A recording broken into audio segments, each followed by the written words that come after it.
বিধ্বংসী অগ্নিকাণ্ডে পুড়ে ছাই 4টি পরিবারের 5টি বাড়ি। বুধবার রাতে ঘটনাটি ঘটেছে রতুয়া 2 নম্বর ব্লকের শ্রীপুর 1 নম্বর গ্রাম পঞ্চায়েতের বিশাল গ্রামে। ক্ষতিগ্রস্ত পরিবারের হাতে ত্রাণ তুলে দেওয়া হয় প্রশাসনের পক্ষ থেকে। তবে কি কারণে আগুন এখনো জানা যায়নি। জানা গিয়েছে বুধবার রাতে রতুয়া 2 নম্বর ব্লকের শ্রীপুর 1 নম্বর গ্রাম পঞ্চায়েতের বিশাল গ্রামে সাজেদা বেওয়া, ইন্দাজ, মজিবুর এবং আশরাফুলের বাড়িতে আগুন লাগে। এরা প্রত্যেকে দিন মজুর। প্রাথমিকভাবে জানা গিয়েছে প্রথমে সাজেদা বেওয়ার বাড়িতে আগুন লাগে, এরপর আগুনে ছড়িয়ে পড়ে পার্শ্ববর্তী বাড়িগুলিতে। আগুনের লেলিহান শিখায় চোখের সামনে বশীভূত হয়ে যায় 5টি বাড়ি। স্থানীয় বাসিন্দারা পাম্প চালিয়ে আগুন নিয়ন্ত্রণে আনার চেষ্টা চালায়। পাশাপাশি খবর দেওয়া হয় পুকুরিয়া থানায় এবং চাঁচল দমকল বিভাগে। প্রায় 30 মিনিটের মধ্যে পুলিশ এবং দমকলের একটি ইঞ্জিন ঘটনাস্থলে পৌঁছায়। দমকলের প্রায় ঘণ্টাখানিকের চেষ্টায় আগুন নিয়ন্ত্রণে আসে, তবে ততক্ষণে সর্বশান্ত হয়ে যায় ওই পরিবারগুলি। খবর শুনে ঘটনাস্থলে পৌঁছান রতুয়া 2 নম্বর ব্লকের ভিডিও শেখর শেরপা এবং স্থানীয় বিধায়ক আব্দুর রহিম বক্সি। রাতেই ক্ষতিগ্রস্ত পরিবারদের ব্লক প্রশাসনের পক্ষ থেকে ত্রাণ সামগ্রী দেওয়া হয়। পাশাপাশি বিধায়ক আব্দুর রহিম বক্সি ব্যক্তিগতভাবে ক্ষতিগ্রস্ত পরিবারদের আর্থিক সহযোগিতার হাত বাড়িয়ে দেন। আমরা আমাদের বিধানসভা মালতীপুর বিধানসভার শ্রীপুরে 1 নম্বর অঞ্চলের ঢিসাল গ্রামে এসেছি। সন্ধ্যার সময় অতর্কিত আগুন লেগে যায় এখানে, এবং সেই আগুনে প্রায় 4-5টা বাড়ি একবার সম্পূর্ণ ভস্মীভূত হয়ে গেছে। একটা গরু, ছাগল টাগল, মুরগি যা ছিল, দুস্থ মানুষেরা, গরিব মানুষ খেতে খায়, দিন আনতে দিন খায়, বাড়িতে যা ছিল সমস্ত কিছু পুড়ে একবারে শেষ হয়ে গেছে।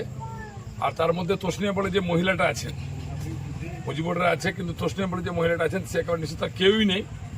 ওই ছাগল টাগল, গরু টরু যা আছে সেটা দিয়ে তার সংসার যাপন করতেন। টাকা যে ঘটনা ছিল সবই পুড়ে ছাই হয়ে গেছে। আমরা এসছি এখানে, আমরা তাদের পাশে দাঁড়িয়েছি। পঞ্চায়েত আছে, আমাদের জেলা পরিষদের মেম্বার আছে, আমাদের এখানকার সমস্ত জনপ্রতিনিধিরা আছেন, দলীয় নেতৃত্বরা আছেন। আমরা সমস্ত রকমের সহায়তা করবো, তাকে আশ্বস্ত করেছি। আপাততভাবে কিছু আর্থিক সাহায্য আমরা করেছি ওকে। বাদবাকিটা আমরা আমাদের বিধায়কের পক্ষ থেকে, পঞ্চায়েতের পক্ষ থেকে, জেলা পরিষদের পক্ষ থেকে, আমরা পঞ্চায়েত সমিতির পক্ষ থেকে সমস্ত ধরনের সহায়তা করবো তাদেরকে, যাতে করে এই দুস্থ পরিবারের পাশে দাঁড়িয়ে তাদেরকে সমস্ত ধরনের সহায়তা করে যায়। এই উদ্যোগ আমরা গ্রহণ করেছি। খুবই ভয়ানক অবস্থা সকলেরই, আমরা খুব মর্মাহত এবং খুব দুঃখিত। কটা বাড়ি এখন অবধি পুড়েছে? প্রায় 5টা বাড়ির দেখা যাচ্ছে সামনে। পরে তো আবার সকাল হলে বোঝা যাবে অন্যান্য বাড়ির অবস্থা কী ছিল। যেহেতু দমকল সমেত চলেছিল, গ্রামের প্রচুর মানুষ নেমে সব মার্শাল টার্শাল লাগিয়ে দিয়েছিলেন, পুরো গ্রামটা বাঁচানো গেছে। তো যেরকম পাশাপাশি বাড়িগুলো আছে এবং সে সমস্ত দুস্থ পরিবার বাড়ির টালি বাড়িগুলো ছিল, ফলে আমরা আতঙ্কিত। যদি দমকল এবং গ্রামের মানুষ সহযোগিতা না করতেন তাহলে গোটা পাড়াটা পুরো ছাই হয়ে যেত। উপরবেলা সহায়তা করেছেন, তাই গ্রামটা বেঁচে গেছে। বাবু তসলিমার বাড়ি থেকে হয়েছে, কিন্তু তিনি ঠিক বলতে পারছেন না, কিন্তু একটু শারীরিকভাবে তিনি অসুস্থ ছিলেন, বলতে পারছেন না যে কিভাবে আগুনটা লেগেছে, কিন্তু ওর বাড়ি থেকে আগুনটা শুরু হয়েছে আর কি। প্রশাসনের তরফ থেকে কি উদ্যোগ নেওয়া হচ্ছে এখন? প্রশাসন অলরেডি বলা হয়েছে বিডিও সাহেবকে, তাদের প্রতিনিধি দল এখনই হয়তো আসবে, তাহলে সকাল আসবে।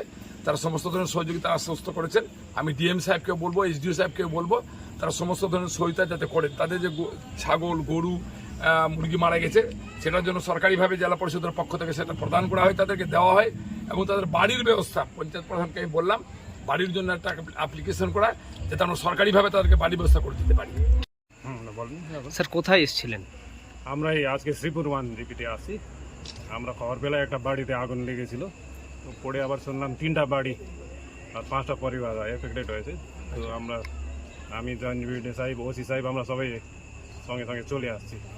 প্রথমে প্রধান সাহেবকে বলেছিলাম আমরা, একটা বাড়ি যেহেতু আপনি গিয়ে একটু দেখে নেবেন, আমরা আসবো, কালকে সকালে আসবো, যা দরকার আছে আমরা দিব। তো যখন 3টা বলে শুনলাম, আমরা সঙ্গে সঙ্গে চলে আসছি। স্যার কি দেখলেন এখানে? দেখলাম এখানে খুবই দুঃখিতপূর্ণ ঘটনা। একটা মহিলা আছে, বিধবা মহিলা, ওনার কিছু নাই, আর বাড়ি সব পুড়ে গিয়েছে, যত ছিল ওনার মালপত্র সব পুড়ে গিয়েছে। আর পাশের বাড়িতে দেখলাম একজন ইনজার্ড আছে, হাত পা আগুনে পুড়ে গেছে, ইনজার্ড হয়েছে। স্যার আপনাদের পক্ষ থেকে কি কি এখন ইয়ে করলেন? টেম্পোরারি রিলিফ হিসাবে একটা তিরপল, একটা ব্ল্যাঙ্কেট আর কিছু কাপড় দিয়েছি ওনাকে। আচ্ছা, ওনাদের তো কালকে দেখি, কালকে আর কি করা যায় আমরা দেখবো। কালকে অফিসিয়াল প্রসিডিওর মেনটেন করি, যা কিছু দরকার হবে আমরা দেখবো ওনাদেরই। ঠিক আছে। এখানে আমরা এই সামনে একটা চায়ের দোকান আছে, বসেছিলাম। ওই চায়ের দোকান থেকে দেখতে পাই যে আগুন জ্বলছে। তারপর আমরা এখানে ঝাঁপিয়ে আসলাম, এসে দেখি বিশাল বড় আগুন জ্বলছে। তারপর দমকলকে ফোন করলাম, দমকলরা ঘটনাস্থলে আসলো এবং স্থানীয় গ্রামবাসী 4-5টা মার্শাল দিয়ে খুব ভালো করে আগুনটা নেভার চেষ্টা করলো আচ্ছা এবং দমকল পরে আসলো, এসে আগুনটা নিভে গেছে। আচ্ছা নিভে যাওয়ার পরে ক্ষয়ক্ষতির পরিমাণটা কি? ক্ষয়ক্ষতির পরিমাণ প্রচুর হয়েছে, কিন্তু এখন পর্যন্ত আমরা জানা যায়নি, সবাই কেউ হিসাব দিতে পারছে না। এখন জানি এখনো না, উদ্ধার কাজ চলছে। হ্যাঁ, এখন এইগুলো সম্পূর্ণ হয়ে গেছে প্রায়, একটু হালকা চলছে ওগুলো দমকল। আচ্ছা দমকল কি এসছে? হ্যাঁ এসছে, আচ্ছা আমি নিজে ফোন করেছিলাম না। আচ্ছা আপনার নাম? আমার নাম সাইদুর রহমান, আমি শ্রীপুরানের প্রধানের প্রতিনিধি। এটা হচ্ছে লস্করপুর ধিসাল, আচ্ছা লস্করপুর ধিসাল এরিয়া। আচ্ছা কি হয়েছিল ঘটনা এখানে? এখানে একটি বসত বাড়ির একটি রান্নাঘর আর এবং সাথে একটি গোয়ালঘর, আচ্ছা দুটোই হচ্ছে কাঁচা, উপরে টালির ছাউনি আর হচ্ছে দরমার নিচে আর কি ওয়াল।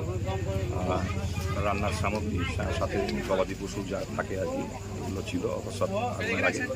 গবাদি পশু ছাগল সমেত কিছু পুড়ে মারা যায় আর ভীষণভাবে ক্ষতিগ্রস্ত। আচ্ছা স্যার আগুন কি এখন অবধি কন্ট্রোল? না, আগুন একদম পুরোপুরি নিয়ন্ত্রণে, গ্রামবাসীর সহযোগিতায় এবং আমাদের দ্রুত ইঞ্জিনের সাহায্যে আমরা আগুন পুরোপুরি নিয়ন্ত্রণে আনতে পেরেছি।